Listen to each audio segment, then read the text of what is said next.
Nasalisihan sa mga babaeng kawatan ang usa ka tindahan ug alahas sulod sa usa ka mall sa downtown area sa Barangay Santo Niño ning Dakbayan sa Subo.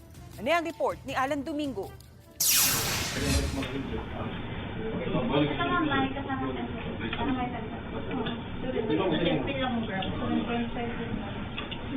Kini ang kuha sa CCTV sa mga babaeng nagpakarong ingnon nga namalit og alahas.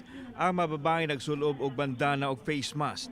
Ang usa ka babae ang nakigtransaksyon sa mga tindera sa alahas ug nagpili-pili pa kini apan ang iyang usa ka kamot ang mikumkum na sa target niyang alahas nga kuhaon. Ang iyang pikas kamot ang naglihok sa pagpili kunuhay sa alahas samtang ang iyang usa ka kamot nagpabilin ang mga alahas ug makita usab sa video nga iyang giisa ang kamot ug murag gisulod ang mga alahas sa gamayng bag nga anaa sa iyang atubangan. Samtang ang iyang kuyog nga duha ka babae naa sa ang kilid nga mausab matud pay tigwa sa atensyon sa matindira. Matod sa tag-iya nga mobalor sa 1 milyon ka pesos ang mga alahas nga nasakiyo sa mga kawatan. Naglakip kini sa duha ka bracelet ug usa ka kwintas nga mga bugat ug timbang. Ang nadala nila is nasa mga 3 o 4 na alahas. Nakikita naman sa video kung paano nila ginawa yung diskarte nila na pinalipat-lipat lang sa kamay.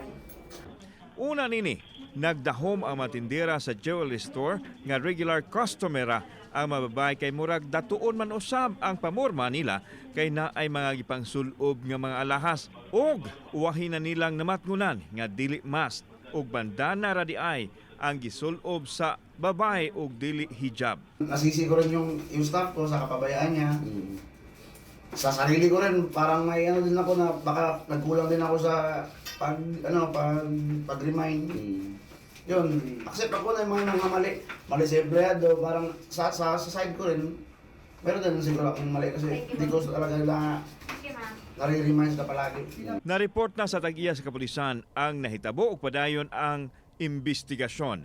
Wa pa mohatag og pamahayag ang kapulisan mahitungod ini apan ang barangay kapitan sa Santo Niño mipahimangno sa mga establishmento nga pahugtan pa ang seguridad aron dili mabiktima sa mga kawatan. Kon mahimo, ipakita ang mga nawong ugaling makigtransaksyon mahitungod sa mga mahalong butang sama sa alahas. Nga ipatangtang lang yun unta. Ang kanang ilang gipang nagmask ba na sila or whatever. Aron makita ilang now, makita ng identity basta yun ra pag-trace up. Kauban si Clover Lumayag, ako si Alan Domingo. Balitang Bisdak.